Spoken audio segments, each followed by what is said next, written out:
Hello everybody, welcome to my channel. I am Aishwarya Karthik. இன்னைக்கு நம்ம சேனல்ல ரொம்ப சாஃப்ட்டா ஸ்பஞ்சியா அவல் வச்சு எப்படி இட்லி செய்கிறது அண்ட் கிறிஸ்பியா எப்படி தோசை செய்கிறதுன்னு சொல்லி நம்ம பார்க்கலாம்.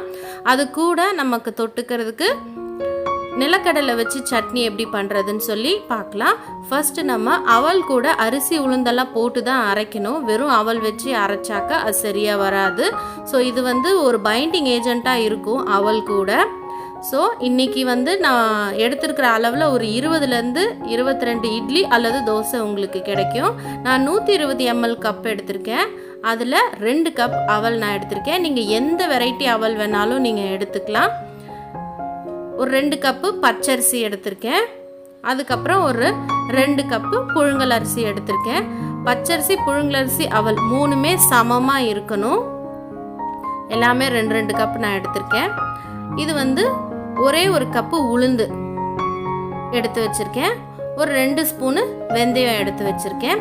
இப்போது நம்ம உளுந்து, வெந்தயம், பச்சரிசி, புழுங்கலரிசி எல்லாத்தையும் நல்லா கழுவி ஒன்றாவே ஊற வச்சிடலாம். ஒரு 3லேருந்து 5 மணி நேரம் நல்ல தண்ணியில் ஊற வச்சுக்கலாம்.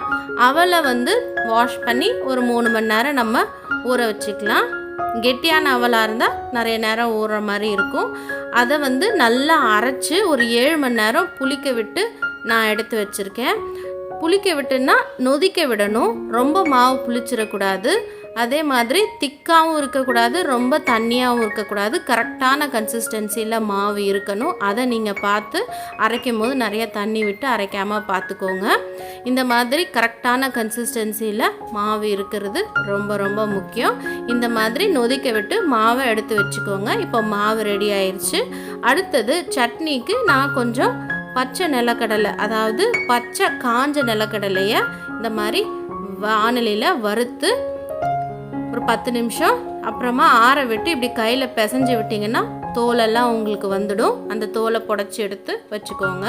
இப்போது சட்னிக்கு ஒரு ஜாரில் கொஞ்சம் தேங்காய் போட்டு நம்ம வறுத்து வச்சிருக்கிற நிலக்கடலையை கொஞ்சம் போட்டு 2 காஞ்ச மிளகாவை நம்ம கிள்ளி போட்டுக்கலாம். நீங்கள் பச்சை மிளகாய் விட காஞ்ச மிளகாய் போட்டால் தான் டேஸ்ட்டாக இருக்கும். நீங்கள் வேணால் உங்கள் காரத்துக்கு ஏற்ற மாதிரி கூட போட்டுக்கலாம். கொஞ்சமாக கல்லுப்பு நான் போட்டுக்கிறேன். ஒரே ஒரு பூண்டு நான் போட்டுக்கிறேன். இது வேண்டான்னா நீங்கள் விட்டுடலாம், ஆப்ஷனல் தான். ஒரு சின்ன துண்டு வெல்லம் நான் போடுறேன். எப்பயுமே நிலக்கடலை சாப்பிடும் போது ஒரு துண்டு வெல்லம் சாப்பிடணும். அப்போ தான் நம்ம உடம்புல பித்தம் சேராமல் இருக்கணும்னு சொல்லுவாங்க. இப்போ ஒரு சின்ன துண்டு புளி நான் போட்டுக்கிறேன். போட்டு தண்ணி ஊற்றாமல் ஃபஸ்ட்டு நீங்கள் ட்ரையாக அரைச்சிக்கோங்க. அதுக்கப்புறமா தண்ணி விட்டு கொஞ்சம் கொஞ்சமாக தண்ணி விட்டு நீங்கள் ஸ்மூத்தாக இந்த மாதிரி அரைச்சி எடுத்துக்கோங்க. அதை ஒரு இதில் மாற்றிக்கோங்க, ஒரு கிண்ணத்தில். நான் கொஞ்சமாக தண்ணி விட்டு அலசி விட்டுக்கிறேன். ரொம்ப தண்ணி விடாதீங்க. இப்போது ஒரு தாளிக்கிற கடாய் வச்சு கொஞ்சம் கடலெண்ணெய் விட்டு நான் கொஞ்சம் கடுகு, கொஞ்சமாக ஜீரகம், கொஞ்சம் கடலைப்பருப்பு, கொஞ்சமாக பெருங்காயத்தூள், அப்புறம் கருவேப்பிலை எல்லாம் போட்டு தாளிச்சிக்கிறேன். தாளித்து சட்னியில் போட்டு கலந்து விட்டுக்கலாம். அவ்வளோதான், நம்ம சட்னியும் ரெடி ஆயிடுச்சு. இப்போது நம்ம தோசை வார்த்துடலாம். அதுக்கு நான் இரும்பு கல் தான் வச்சுருக்கேன். நீங்கள் வேணால் நான்ஸ்டிக்கும் யூஸ் பண்ணிக்கலாம். எப்பயும் நம்ம தோசை ஊற்றுற மாதிரி நம்ம தோசை வார்த்துக்கலாம். எப்பயுமே தோசைக்கு நல்லெண்ணெய் இல்லைன்னா தேங்காய் எண்ணெய் யூஸ் பண்ணுங்கள். ரொம்ப நல்லது உடம்புக்கு. தோசையும் ரொம்ப டேஸ்ட்டாக இருக்கும். இப்போது சைடில் இந்த மாதிரி எண்ணெய் விட்டுட்டு ஒரு 2 நிமிஷம் நீங்கள், ஏன்னா அவல் வெந்தயம்லாம் போட்டிருக்கிறதுனால சீக்கிரமாக செவந்துடும். ரொம்ப நேரம் விட்டுறாதீங்க. அதனால் கரெக்டாக செவப்பாக உங்களுக்கு தெரிஞ்சுதுன்னா, அதாவது செவந்து வர்றது தெரியுதுன்னா டக்குன்னு நீங்கள் திருப்பி போட்டு அடுத்த பக்கம் வேக வச்சுருங்க. இப்போ பாருங்கள், நான் அடுத்த பக்கம் வேக வச்சுருக்கேன். நம்ம நார்மல் தோசை சுடுறதை விட இதுக்கு ரொம்ப டைம் ஆகாது, சீக்கிரமாக சுட்டுடலாம். ஏன்னா அவல் வெந்தயம்லாம் இருக்கிறதுனால சீக்கிரமாகவே செவந்துடும். அவ்வளோதான். இப்போது இட்லி நம்ம ஊற்றிக்கலாம்.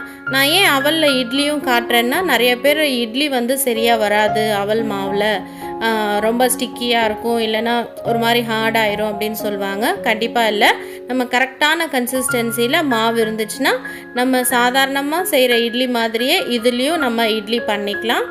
இட்லி தட்டை நல்லா எண்ணெய் தடவி நான் இந்த மாதிரி இட்லி பாத்திரத்தில் ஒரு 10 நிமிஷம் நல்லா ஹை ஃப்ளேமில் வச்சு வேக வச்சுக்கிறேன்.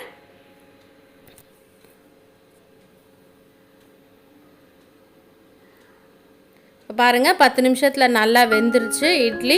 அதை எடுத்து வெளியில் வச்சு ஒரு 5 நிமிஷம் கழித்து ஒரு நைஃப் இல்லை ஸ்பூன் வச்சு நீங்கள் எடுங்க.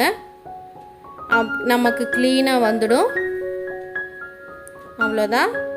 இப்போ பாருங்கள், இந்த இட்லிக்கும் நம்ம சாதாரணமாக சுடுற இட்லிக்கும் எந்த வித்தியாசமுமே இருக்காது.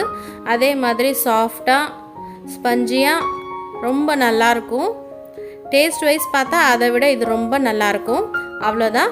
இன்றைக்கி இந்த ரெசிபி எல்லாம் உங்களுக்கு ரொம்ப பிடிச்சிருக்குன்னு நினைக்கிறேன். கண்டிப்பாக ட்ரை பண்ணி பார்த்துட்டு உங்களோட கமெண்ட்ஸ் அண்ட் சஜஷன்ஸ் எனக்கு கமெண்ட்ஸில் சொல்லுங்கள். இன்னும் நிறைய ஹெல்தி அண்ட் டேஸ்டி இன்ட்ரெஸ்டிங் ரெசிபீஸ்க்கு என்னோடய சேனலை கண்டிப்பாக சப்ஸ்கிரைப் பண்ணுங்கள். சீக்கிரமே வந்து சந்திக்கிறேன். தேங்க்யூ. பாய்.